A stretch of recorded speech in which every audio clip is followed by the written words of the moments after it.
So we're on chapter 26, part 2, and we're talking about the Vietnam War in your world history. Here are some pictures and how America was involved in this war for many years and during my lifetime, so not too long ago, and how this was a no-win war. So I'm going to go through these pretty quick because we went through. The war actually was 1957 to 1975. But we really didn't join the war to the late 60s until 1973. So, but we can see what it's like to fight the war of containment, which is a no-win war. So talking about the background of the conflict in the midst of Indochina Peninsula there, with Vietnam, Cambodia, Laos, and Thailand. And we see the North Vietnamese and how they had come to attack under Ho Chi Minh. And the fight of freedom was against the terrorism of the North Vietnamese coming down and attacking the villages of South Vietnam, and how many Vietnamese Christians were tortured and murdered during this time. And under the Presidents Eisenhower and Kennedy, and on to President Johnson and Nixon, we cover 4 presidents during this time, starting with Eisenhower and his policies, and Kennedy, and then the assassination of President Kennedy, putting President Lyndon Johnson under charge of Vietnam, and on to Nixon. So anyway, so let's go on here. The crucial years being one of the worst mistakes the Kennedy gave was the taking the President Diem of South Vietnam out of power. The CIA actually involved in his assassination, he and his brother. And 3 weeks later, lo and behold, President Kennedy was assassinated. And that, too, now being proved to be involved with the CIAs in the government, and basically Lee Harvey Oswald being a form of patsy. And so we have secret things going on in our government that are pretty ugly. In fact, Lyndon B. Johnson said it was the worst mistake that was ever made. But then we see the Gulf of Tonkin, and the Gulf of Tonkin, which we find out later on was fabricated to actually get us more involved in the war and to give President Johnson the power, unconstitutional war-making powers in the War of Vietnam. Another actually misleading the American public to believe that the North Vietnamese had actually attacked our ships when they had not in the Gulf of Tonkin. So now we have American full involvement, and President Johnson ordering in March 6, 1965, our combat troops to fully go to Vietnam, and he ordered a general buildup of the U.S. troops under General Commander Westmoreland. In 1968, there were 500 soldiers in Southeast Asia from America. But this was another no-win war. When I say no-win war, a war of containment, similar to Korean War, right? On March 1967, General Westmoreland requested to invade Laos and Cambodia to disrupt communist supply lines and to increase allowable bombing targets in North Vietnam, expanding mining of North Vietnam's ports, that's bombing actually, and launch amphibious invasions from there. Well, what happens then? This is crazy. But the Secretary of Defense, McNamara, opposes these targets, claiming they pose an unacceptable risk of confrontation with Russia. So we have a no-win. I mean, McNamara wanting to go forth and actually bomb North Vietnamese targets was he was pulled back. Similar what happened to Korea with General Douglas MacArthur, huh?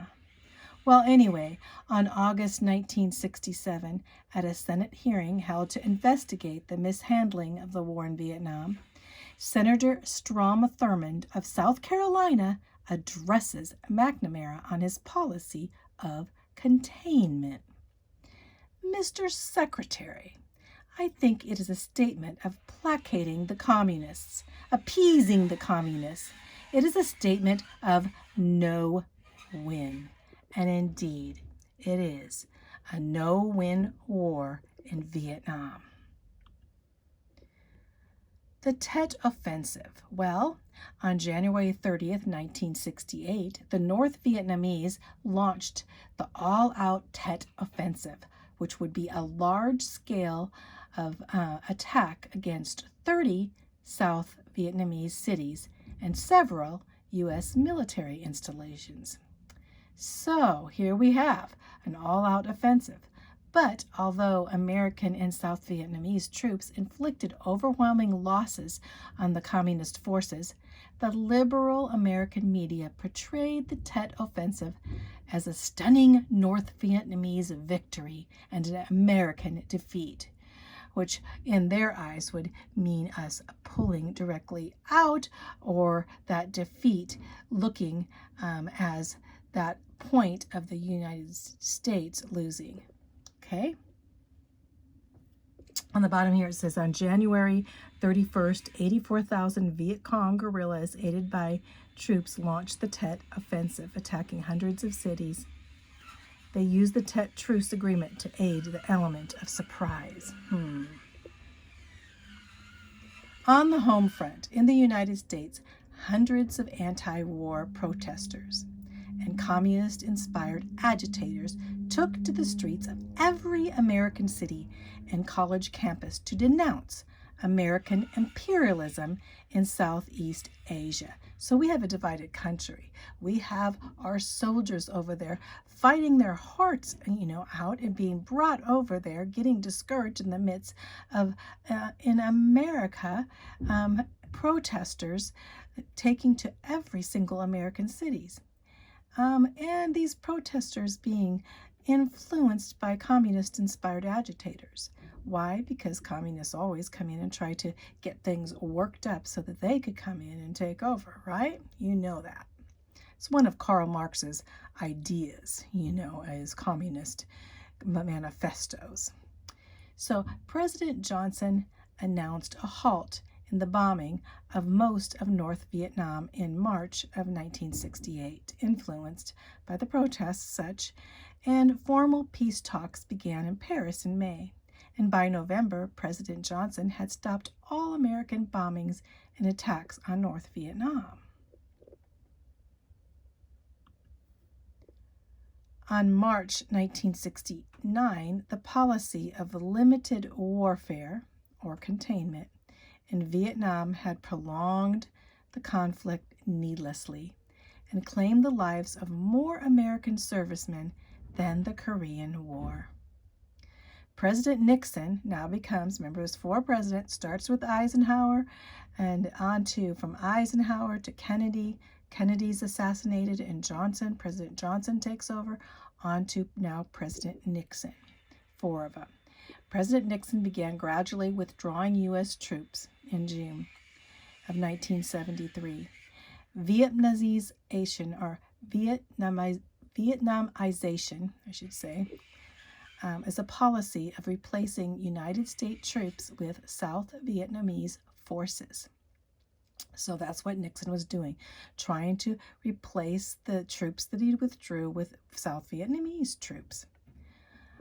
American anti-war demonstrators were unmoved still and increased the level of protest to undermine the president's efforts. So really, in seeing that here he was bringing the troops home, the anti-war demonstrators kept going, mad as ever, right? Well, A ceasefire was finally signed on Paris on January 27th, 1973. Here you can see some of the homecoming. Although the homecoming of most Vietnam vets that came home, they didn't get welcomed like this. But I love this picture here, especially as he's coming home as a prisoner of war, coming home, and his family is greeting them. And them saying, "I'm going home," the Marines, yet alone. The American public, especially those were protesting, did not welcome them back as in other confrontations and wars in the past. Very sad time for those guys coming home, although they were caught up in a political dilemma of a no-win war. The results of Vietnam conflict for America. Well, over 58,000 American soldiers were killed. That's quite a bit.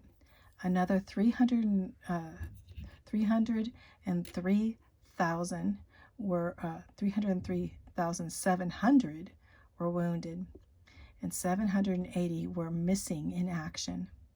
Hundreds of prisoners of war were also left behind in North Vietnam, Laos, and Cambodia in their prisons there. $168 billion, or today would be $1 trillion, were spent on this conflict. Here we have a picture. This is the Vietnam Memorial now of all of the names of all of our soldiers, young men, that died in Vietnam. And did you know that half of them, actually over half of them, were age 20 years old and younger? So we have a lot of young men that lost their lives in Vietnam. And so we see here the coming home of our troops.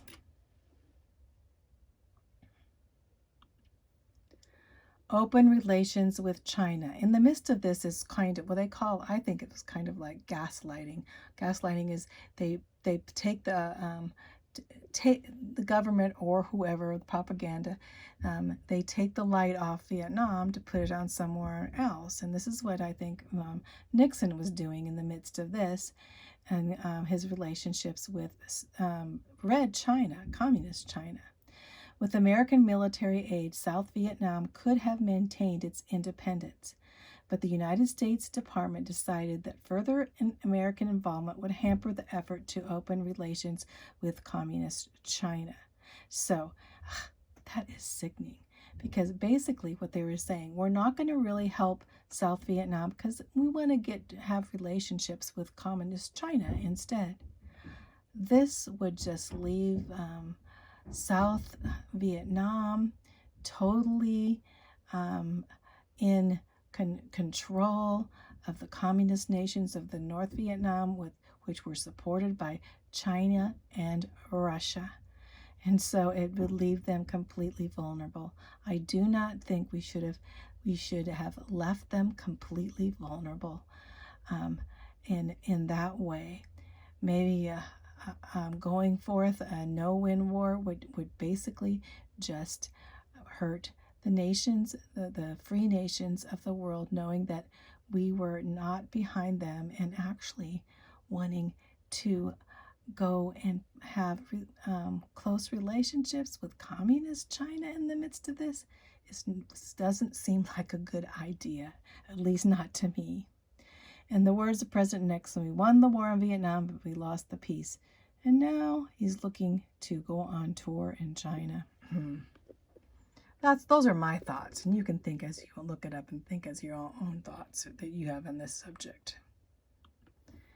South Vietnam, of course, falls.